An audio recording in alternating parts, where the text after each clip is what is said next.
good morning. Dito tayo ngayon sa isang unit na Isuzu Giga 6WJ1. Ang ano nito ay sliding clutch, tsaka improvised 7-way sa chassis. Grounded daw, pumuputok yung fuse.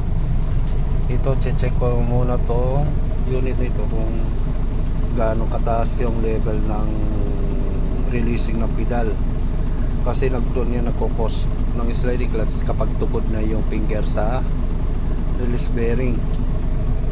Kaya check muna natin, at saka yung clearance at layo ng finger nya na sa clutch pressure, kung pwede pang i-adjust. Kung medyo malalim lang ng konti, ang gagawin ko lang dito ay ang rod. Kailangan ko lang muna i-adjust yung rod para hindi na po siya mag-adjust ng finger, kasi kapag once na in-adjust mo pa yung finger, ipapalubog mo pa yung mga finger nya, magkukos lang ng sliding clutch. Kaya titignan muna natin ang clearance nito. Isuzu Giga 6WJ1. Ito mga dashboard nito ay nagkaroon ng indicator. Yan, airbag sa sensor sa manibela.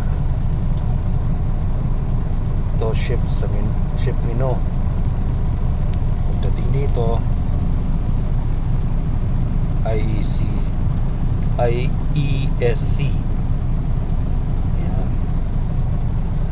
Pagdating dito naman sa airbag control doon sa likod, wala na po siya, converted na po siya ng welga. Okay guys,